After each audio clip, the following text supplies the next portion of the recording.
Hey guys, I'd like to welcome you to the Kortex Media Podcast, where we navigate the fast-paced world of automotive and more. I'm your host, Corson Schmidt.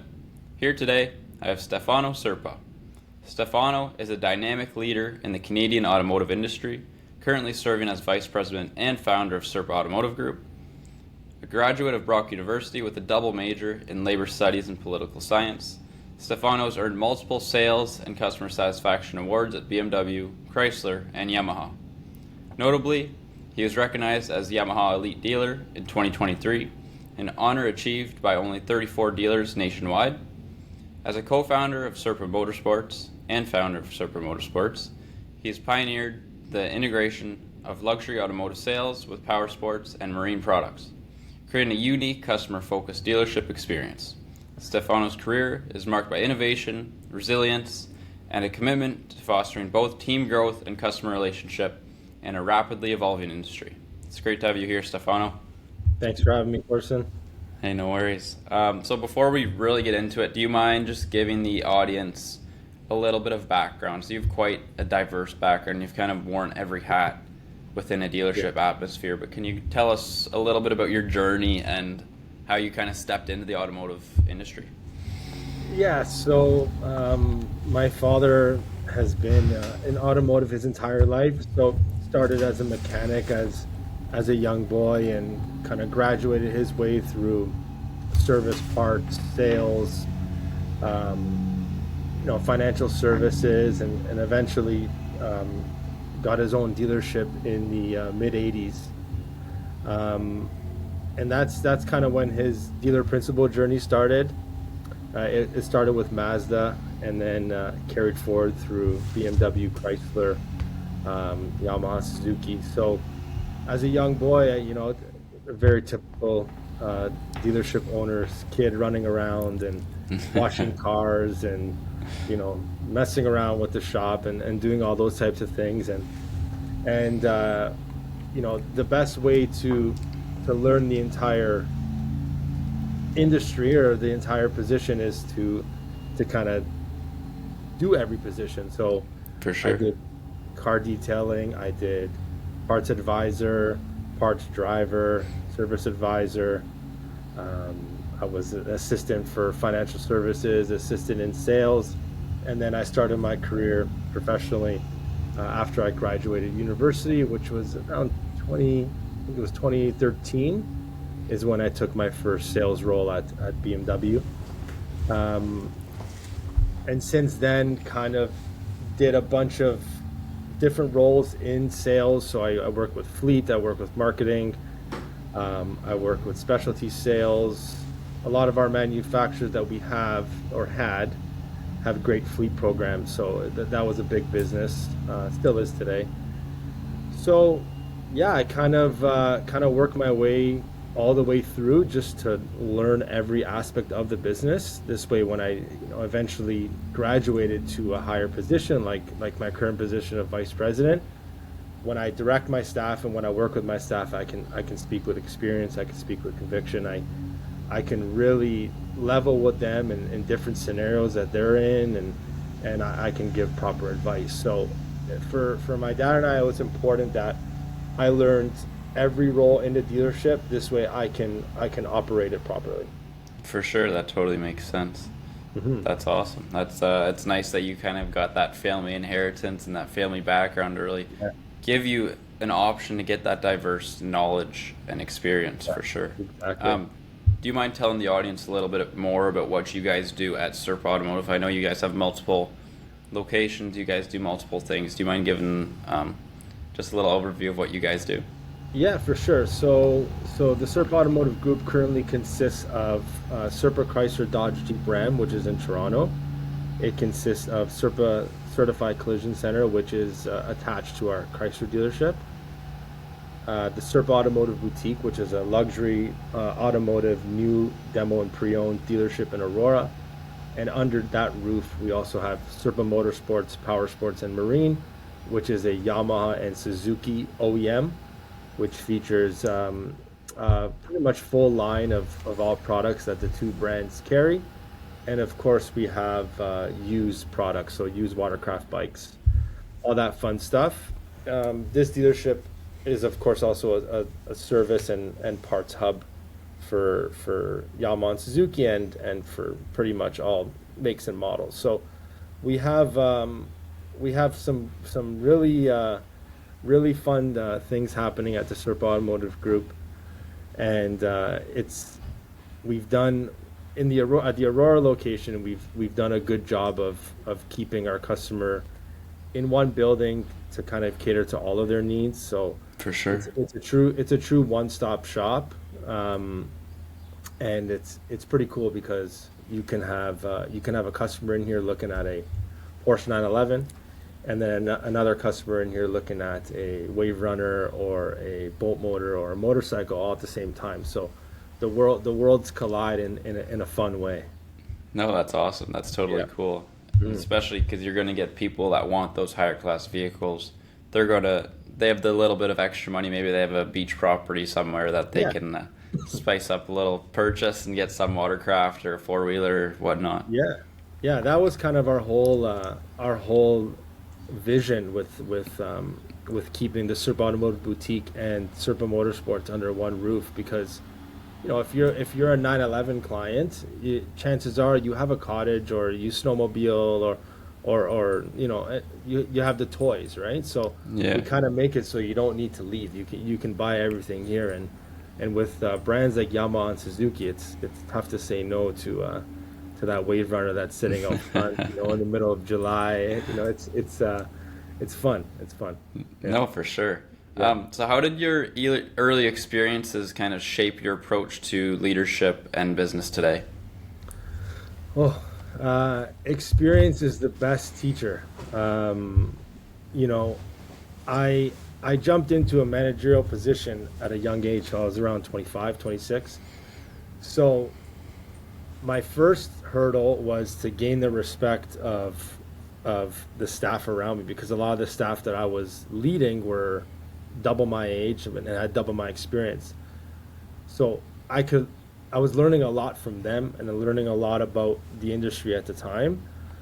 My commitment to our family business was paramount. So I was ensuring that every day I was learning something new, no matter what. And though I had managers to deal with situations, whether good or bad, I always wanted to make sure that I was in the room.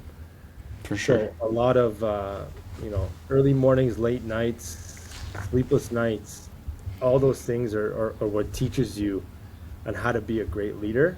And sitting here today, I'm 35 years old, and I still have a lot to learn, and a lot of situations that I'm going to need to deal with, good and bad.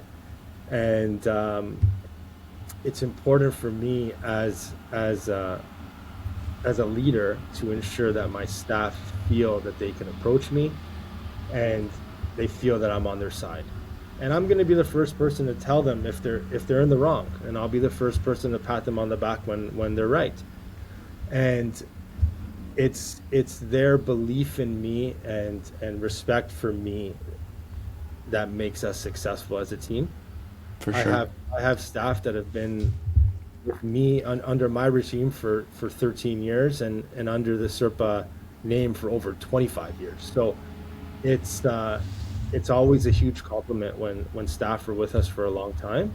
It shows that they believe in us, and it shows that they enjoy waking up and going to work every day, and where they work, and the clientele that they're working with every day. So yeah, a lot of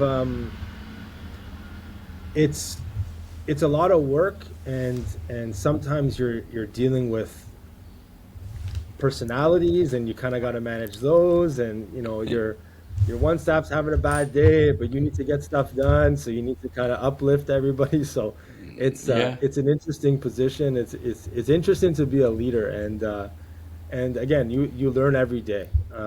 It's something that you can only perfect with experience, and when I say perfect, it's you'll never perfect it, but with experience you get pretty You can work close. towards it. Yeah, you work towards it. Yeah. Yeah, exactly. So you kind of spoke there, you kind of emphasized supporting your team growth and growing as a team and leading by example by wearing every hat and getting that experience. How do you Yeah. foster such a collaborative and motivated workplace culture throughout both dealerships? I think the key is to show your staff that you're willing to do it for the greater good, for their success, for the dealership success. If you're up in your glass office at the top of the dealership and pointing down saying go do this, go do that, go do this, go do that, you may not have the staff on board. You may lose their respect. A big thing for me is I get it done. So if I always ask my staff, do you have a moment? Do you have a couple minutes for me to explain this to you? Do you have a couple minutes to walk the lot? And if they say no, I'm with a customer, you'll never hear me say, well, we need to do this right now. I'm asking you to do it right now. I'll never be that guy. I'm always the guy that says, okay, great, let me know when you're ready, and we'll chat. So I'm always willing to work with them and work with their schedule, because at the end of the day, what they're doing is for the greater good of the company and essentially for our dealer group. So it's important to respect their time, because you want them to respect yours. So if you want that respect back, you have to show it to them. And I think I've done a good job in showing my staff that I'm always on their side, and I'm always willing to be the one to pick up a broom and do this, or jump in the trailer and go deliver that car because that customer needed it by 1 o'clock. Whatever needs to be done, I'm the first guy to say, okay, let's get it done however we need to get it done. For sure. And in a very fast-paced environment, you need to ensure that you're standing out however that is, right? So For sure. it's that's an important thing for me, is always put the customer first, of course, but to make sure that we don't say no. We provide a solution, right? And it seems like you guys have a great team bonding, almost like you guys have a team mentality. That you guys are always working together, moving things forward, even though you're helping them navigate their way. You guys are still working together to figure out to help each other navigate the way together instead of one person doing everything. Always, right? So we're a team, so we work together and get it done. For sure. No, that's amazing. What are some of the unique operational challenges or advantages of housing both dealerships under one roof, having the power sports and the luxury vehicles? I would say switching gears. So our managers, myself included, will have a staff member ask us about a service issue with a car, and then at the same time a sales question on a WaveRunner, and then at the same time, hey, when's that WaveRunner coming? Hey, we need to schedule that person for we got to put their WaveRunner on a trailer. We got to do this. We got to do that. So I think the ability to quickly shift gears on what you're managing is a challenge, but again, with time, it gets a lot easier. My service manager has been with us for almost 10 years, so he's a wizard. His name is Richard Young. He's a superstar. So when you have like-minded staff and managers especially that are able to switch gears quickly, it's a force to be reckoned with, because we're now training ourselves to understand what we're addressing on the spot. So because we have the two dealerships under one roof, you have no choice but to address it on the spot, and to address a car question and a WaveRunner question, or a motorcycle question and a parts question. So we've conditioned ourselves, and I think we're doing a pretty decent job at it right now. Yeah, it gets hectic, but it's fun. It's fun. For sure, gotta have a lot of knowledge to take care of both, especially with such a luxury brand and luxury vehicles, or power, or like hyper supercar vehicles. You're gonna you need to know quite a bit. You need to know what you're talking about, because a lot of the people looking at wanting that type of vehicle, they already know what they're looking for. And they know every detail about the vehicle. You just got to make sure you align them with the right one. That's right. We have specialists for Porsches, Ferraris. So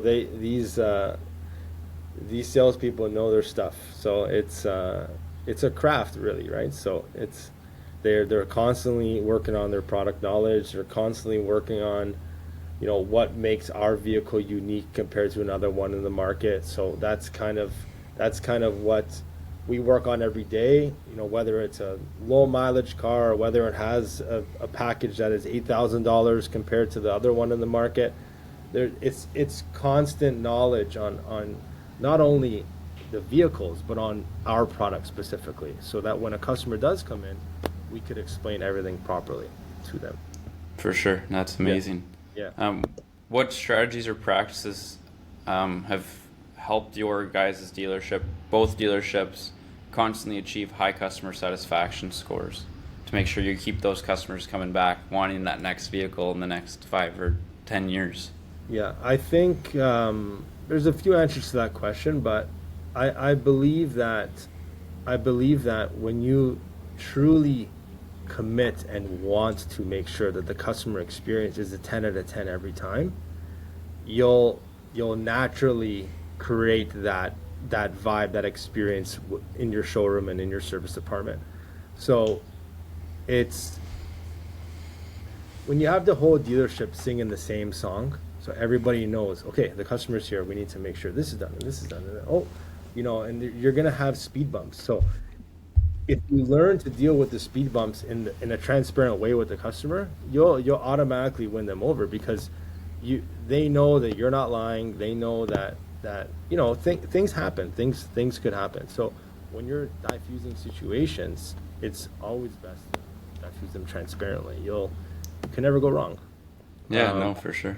You know what I'm saying? So that's something that I've instilled in my staff, and my father's instilled in his staff all these years, and we're able to achieve some great things when it comes to CSI, and we'll continue to achieve great things because the people in the room are committed to that customer experience, and that's the name of the game.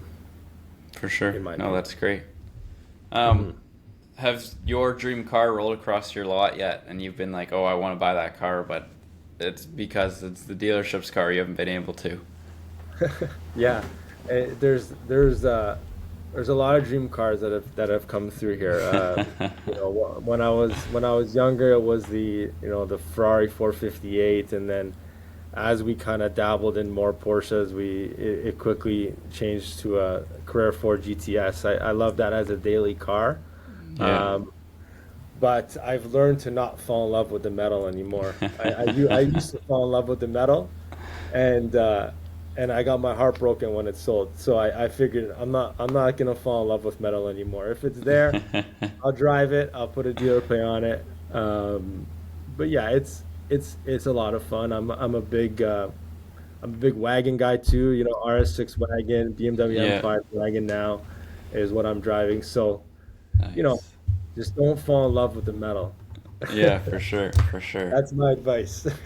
For sure. Are you guys able to, say someone wanted a custom order Porsche, Mm-hmm. are you guys able to bring those in if you had a higher class customer wanting something like that? Yeah, for sure. Yeah, we have a division for that. It's called Serpa Concierge, and we have some great relationships in the GTA and on the outskirts. So we are certainly able to successfully source and deliver vehicles, brand new demos on dealers' lots.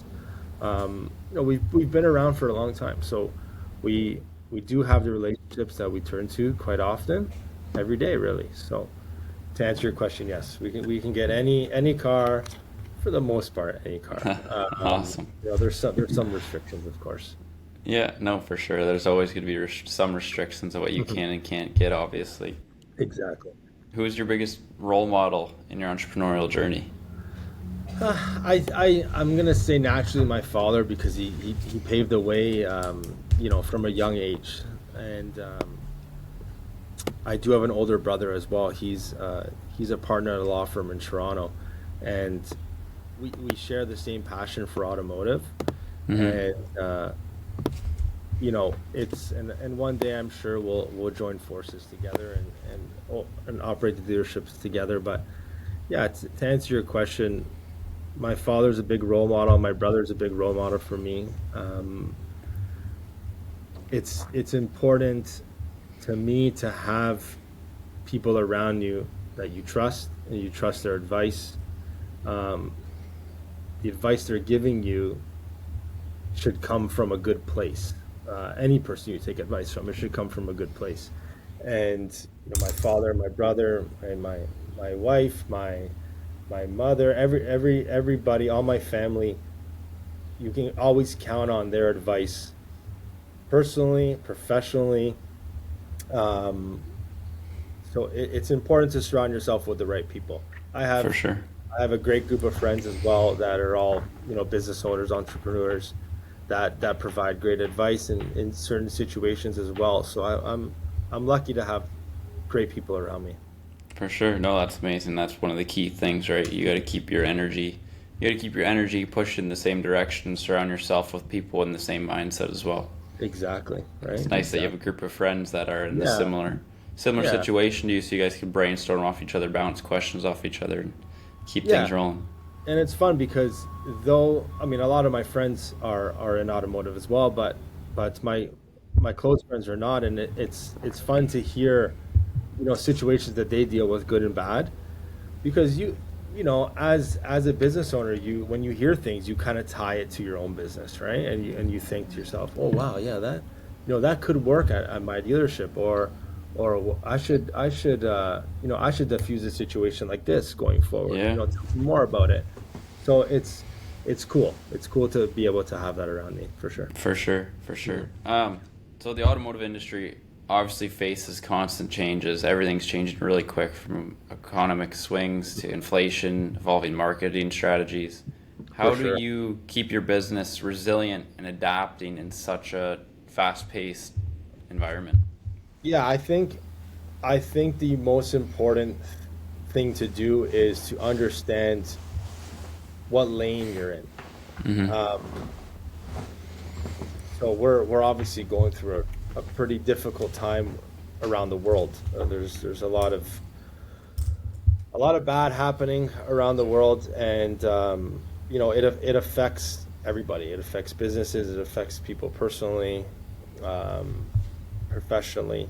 So I think the important thing is to understand that every day you're going to face a challenge, and it's important to focus on that challenge that you're facing and understand the market that you're in.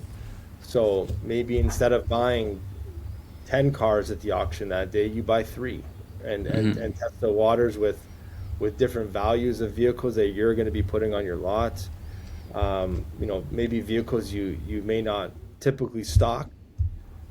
Maybe you'll try them out and see how it goes, and that creates an opportunity for you to sink your teeth into maybe an aspect of the business that you didn't before, and that's going to be lucrative for you. So it's every day is a new day in automotive and lots of businesses currently. So the best thing to do is to stay current with what you're doing and be very, very ready to change paths quickly on what you're doing and what you're buying and the direction that you're giving your staff that day. It's very important to be ready to change any second. For sure. And so I meet with my staff every morning, and I ask them, what happened yesterday? Tell me about your client interaction yesterday with Mr. Smith, right? And they'll explain it to me, and then what I like to do is I like to turn what should be a quick conversation into a greater conversation to see what we can learn from that customer. For sure. Instead of just saying, oh yeah, he didn't buy, and then moving on, right? You understand why he didn't buy, and maybe we should try this. Maybe we should bring in those vehicles. Maybe we should bring in that bike. So it's you gotta constantly communicate with your team, because they're the ones on the ground every day listening to the customers, and so they're giving you free advice. Basically, the customers are telling you what you like, and maybe it doesn't fit our criteria, but maybe it could one day, or maybe it could that week, that month. We don't know. That's why it's important to just keep talking. Just For sure, and right? see what the trends are coming through in the Yeah. industry as well, right? Like you gotta make sure. I know vans are a huge thing right now with a lot of Yeah. companies. A lot of companies can't get vans in, of course, Yeah. because Yeah. the demand's so high for it, and that's Yeah. something that manufacturers never thought were going to happen. But now dealers are scrambling trying to get vans. So just I know. something I like know. that. But yeah, you got to listen to the customers, Yeah. and then having that deep conversation with your employees to maybe get their opinion on it as well, because they're going to help you grow as well if you can get their opinion and their stand on the situation as well. Yeah, of course. Yeah, we had a 2 or 3 year van shortage with Ram ProMaster, and I couldn't believe the prices that used vans were going for in the market, like during COVID and just after COVID. Yeah, And yeah, it's crazy, but inventory is certainly starting to normalize now. So it's we're probably going to see a lot of models on the ground, both new and used, and obviously with what's happening in the U.S., a lot of cars are going to stay local. So the market will get flooded with used product for sure. So it's important for us to navigate and ensure that we have the right product on the ground and we don't overstock. for sure, Yeah. for sure.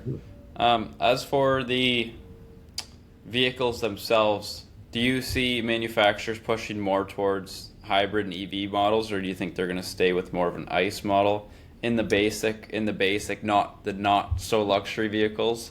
Yeah, yeah. The EV market has certainly not produced what everybody thought it would. Yeah, for sure. I don't love stocking EVs right now because they're not moving. Um, there's some awesome EVs on the market.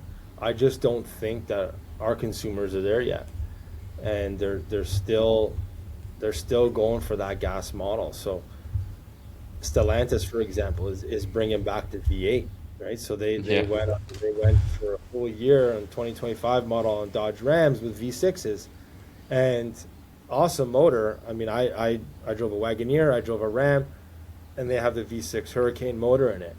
But there's something about that Hemi that everybody always goes back to. Yeah, So you can see what customers want. They want gas. So for sure. the EV market is, it's tough. It's tough, and it's tough on dealers because even though we believe in it, the customers don't. Yeah. So it's cost us money to keep these cars in stock, and then eventually when we do sell them, we're likely selling them at a loss price. It's a tough position for us as dealers to be in because we want to support the manufacturer, and we do, but at what cost? For sure. At the end of the day, you got to make some money, right? Yeah, I mean that's the name of the game. We got to make a few bucks here and there, right? It's tough. It's tough. The For EV sure. market. Yeah. For sure. And we'll only see what the future brings, right? A lot of people talk about it and they say we don't have the infrastructure for this EV market and for the chargers that we're going to be producing soon. Yeah. So I think that's something that really needs some work before we dive into more of an EV pushed market. Yeah. Because we got to make sure it's sustainable, right? Yeah. We can't have like when Rogers went down a couple of years ago. We can't have that happen, and no one, and then say it cuts the power, no one can charge their vehicle, right? Like, yeah, exactly. And people are listening. They're reading articles. They're listening to what's going on in that EV market, and it was a fun little spike when it I think it was COVID around yeah, COVID. just after, I think. Just after. That was a big spike in EV. But ever since then, it's just been on a downward spiral. For sure. So, I mean, what are you gonna do? It's that's what's going on, and as a dealership, we move with the times. We move with what's going on. That's how we have to operate. And there's going to be times where we have no choice but to stock that EV, take it on trade, hold on to it for a little longer than we want to, but that's all part of the game. Yeah, no, for sure, for sure.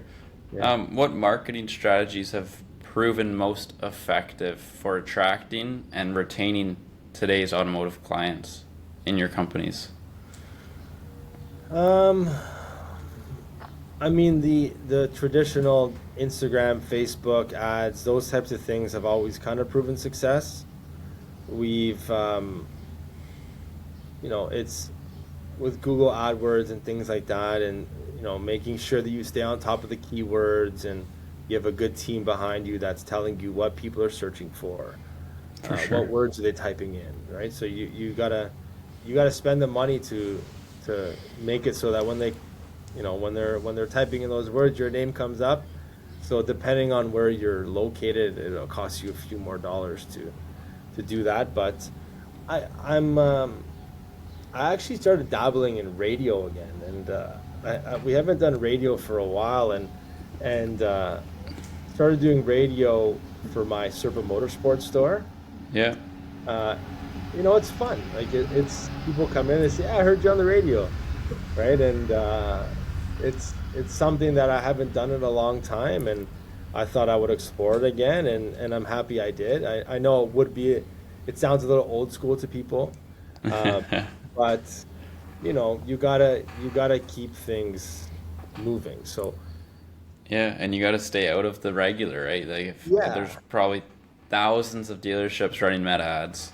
yeah, But if you can do something different to stand you out from the crowd, like even in our house at home, we have a radio that sits in the corner of the kitchen that yeah, plays all the time. So you all hear the day. ads on the radio, Yeah, and it's yeah, and those are the exactly. ones that stick, right? Because on your Yeah. phone, you're scrolling, you go through so much stuff. But if you can get a catchy ad on the radio, it's gonna stick with people for Yeah, sure. exactly.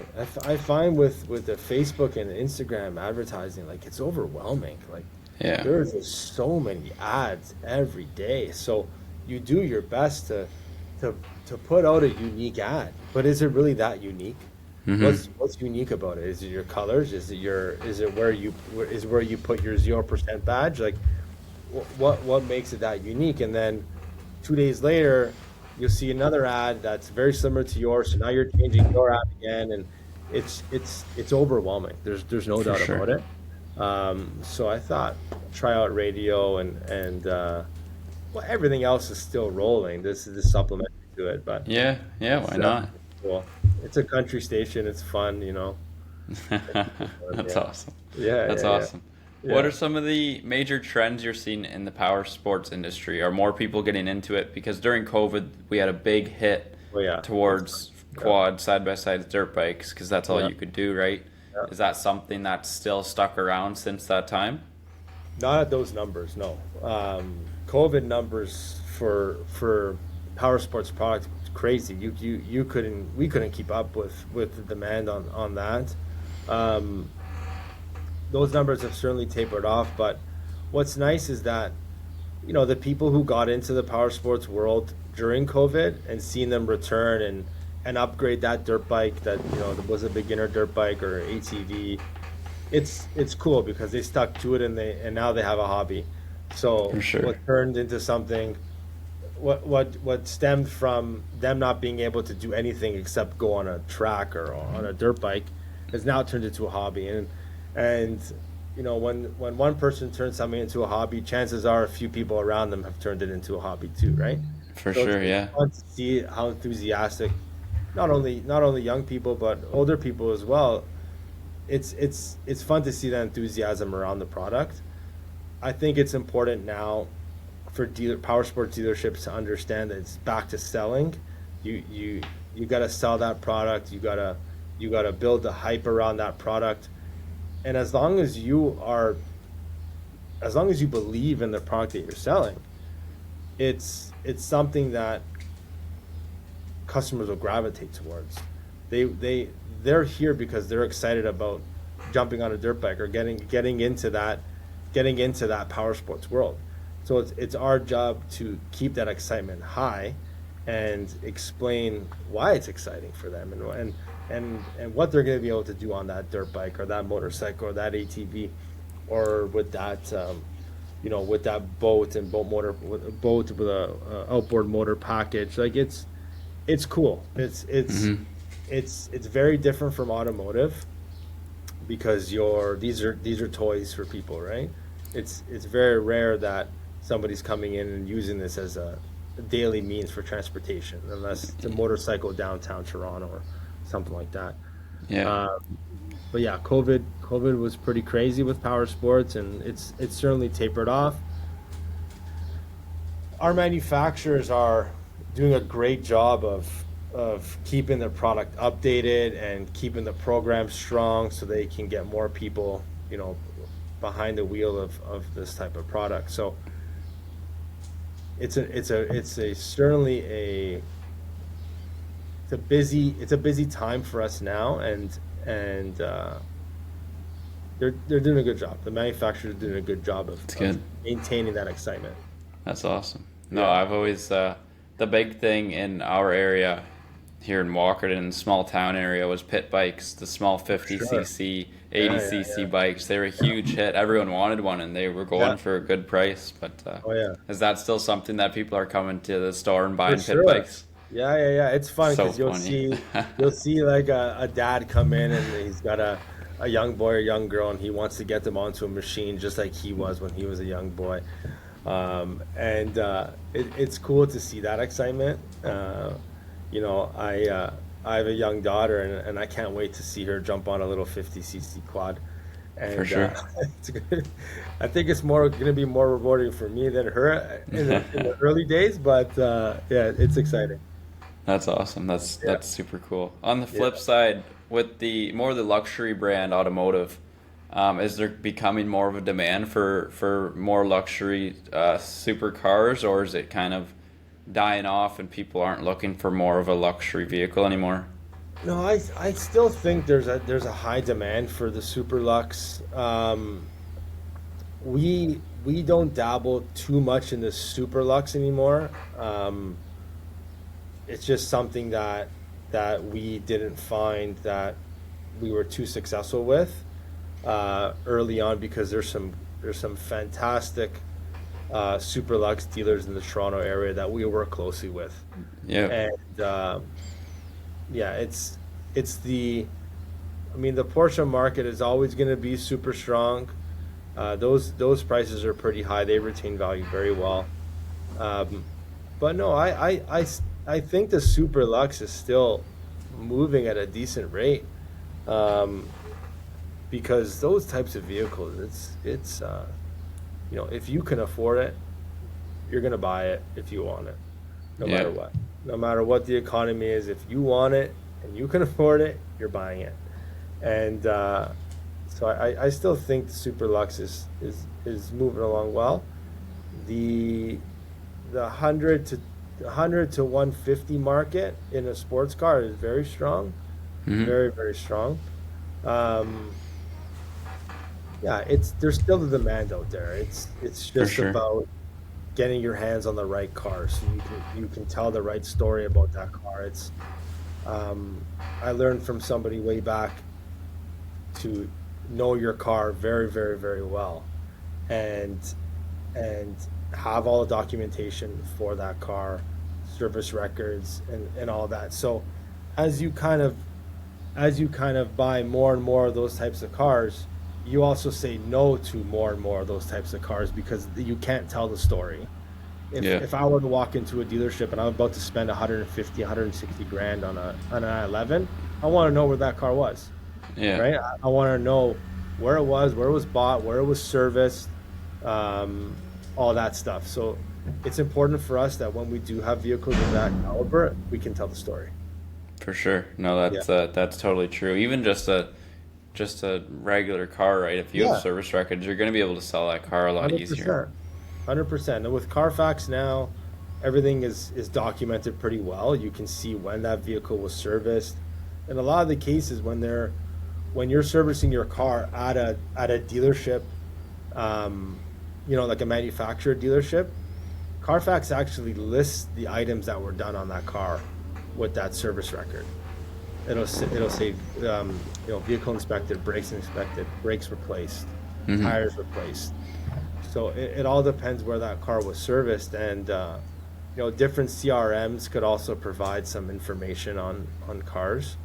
It's DMS systems, and it's good. It's certainly the more the merrier when it comes to when you're selling a car. The more For sure. information you have on it, the better off you're going to be. For sure. That's totally true. Yeah. Are there any new projects or technologies, trends that you guys are extremely excited about in the near future? Yes and no. I mean, AI is obviously, coming in very, very hot right now. Yeah. And a lot of dealerships are turning to AI for marketing and vehicle descriptions, etc. We're kind of still kicking in old school when it comes to that.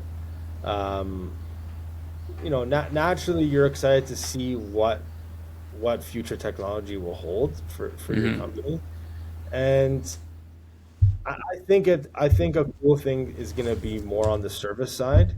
I think your AI is going to be able to do a lot more on the service side when it comes to vehicle scanners, etc. And it's inevitable. I mean, you're not getting around it. That's for sure. For sure. But anything in specific right now? No, I don't think I'm excited about anything specifically. I'm more excited generally for what AI can bring to my market to benefit dealers and the consumer. For sure. Yeah. It's and that's where it's really going to make a difference, right? As long as you can make that system a little bit more efficient or make it a little bit easier or user friendly, right? To bring that customer back and keep it easy for them, because people don't want to do hard things, right? As long as it's efficient and easy, that's what they're going to do, right? Exactly, right? I'm worried that AI is going to start replacing humans that are staffed in dealerships, right? And it's a huge industry, and a lot of people have dedicated their lives to the automotive industry, right? So I would hate to see AI take staffing positions at For dealerships. sure. Yeah. For sure. I don't think this is my opinion, but I don't think it's going to be something to take over actual employees. I think it's going to be something that's really going to boost employees and make employees more efficient, make employees work maybe a little bit smarter by using these little tools here and there. Yeah. But I think it's just going to boost efficiencies and make the ins and outs of the jobs a little bit more smooth. Yeah. Yeah, it could certainly, people can get a little more crisp at what they're doing and putting out there, right? Yeah. So, yeah, it'll be cool. It'll be fun. Only time will tell. For sure. Yeah. No, totally true. What are some of the long-term goals for the Serpa Automotive Group over the next few years? I'd like to grow a little bit more in both automotive and power sports. So yeah, power sports for me is a lot of fun, and being in it from day one, and I've been an automotive guy my whole life, right? So the power sports world was so new for me, and so I had to learn how the most effective way to sell them. You have to learn the specs of them for the most part. There's a lot of them. It's not like selling a car when you're selling a dirt bike, right? So it's very different, but it's fun, it's exciting, and it's something that you will always have people walking through your door to buy. Whereas a car, sometimes you're like, okay, a consumer's like, oh man, I gotta go buy a car. I gotta get to work, or my car's gonna die. I gotta go buy a car. Interest rates are high. Whereas power sports is like, let's go buy a dirt bike. We're gonna go buy a dirt bike, and they're excited about it, right? So it's very different. It's an industry that I fall in love with, and so the future holds a few more power sports stores for sure. That's cool. Yeah. That's awesome. Yeah. You're right. Like when people are going to buy a dirt bike or they're going to buy a quad, they're excited about it. They're excited to get on the trails. They're excited to get moving. And usually people already have that one brand picked out. Like if you're a Yamaha guy, you're not buying a Suzuki. You're buying a Yamaha. You're sticking with that. So that makes it. They already have their decision made when they're coming into the store for what they're buying. Yeah, yeah. And if they wanted a Honda, they wouldn't come to your store because they'd go to a Honda dealer, right? Exactly. I think where you get people shopping across brands is beginner riders. Yeah. Because a lot the manufacturers have great beginner bikes. Like Yamaha is MT-03, R3. Honda has a great lineup of beginner bikes. Kawasaki. So that's where you'll get most of the shoppers. But then once that beginner picks their brand, they're done. That's their brand for life, for the most part. That's their brand for life. So pretty much. That's when you really see the loyalty come out, right? For sure. No, that's totally true, right?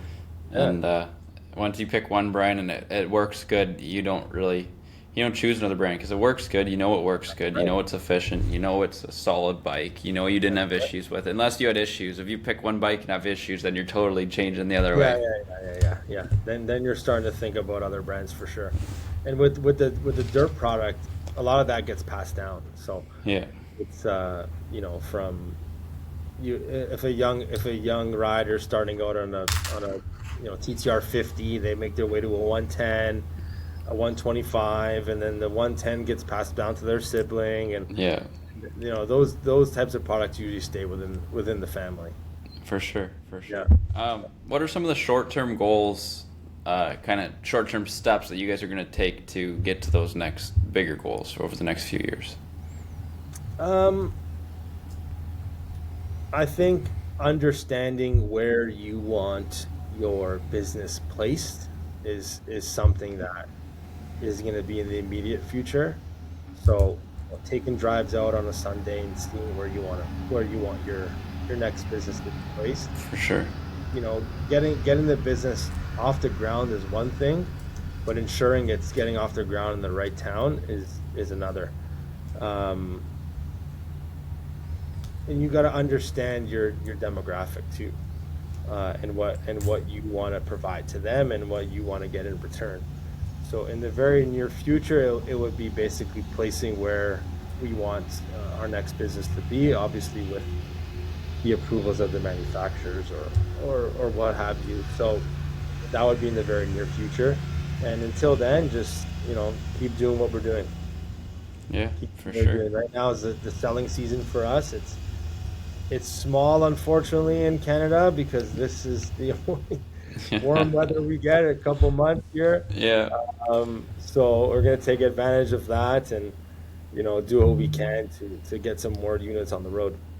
For sure. No, that's totally true. Do you guys stock snowmobiles as well, or just the summer? We stock snowmobiles. Yamaha has decided to part ways with snowmobiles, so 2025 was the last model year for snowmobiles. But I'm sure there'll be a lot around still. Dealers do have some on the ground to cater to this season ahead. But after that, we won't have any more new ones coming in. But I don't think it's a market that I'm going to turn away from. I think I'm still going to stock some pre-owned snowmobiles. For sure. Because it is a big industry. The snowmobiling industry is very huge. Big. Maybe not here, but Northern Ontario, Quebec is a huge snowmobile market. So, we'll still keep that going for sure. For sure. Well, if we had a winter like we did last year, if we keep having a couple more of those, people are going to start buying snowmobiles, right? Because a lot of people got rid of their snowmobiles. This past 5 years, we haven't had any snow. So now that we're actually getting snow, people are starting to buy bikes again and make those. They don't have to make those trips up north because they can actually just rip around. In our area here through the fields and stuff. Oh, for sure. And it's nice because the snowmobile prices have kind of, since COVID, snowmobile prices were through the roof, and they've kind of leveled out. They've leveled out now, so people can actually afford a bike and actually go out and do some fun ripping around with the guys. Yeah. And they gather kids that get into it as well, right?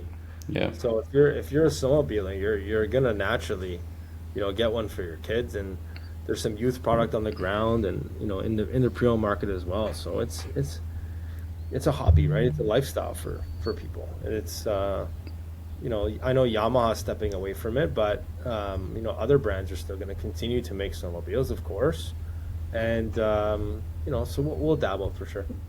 For sure, you got it.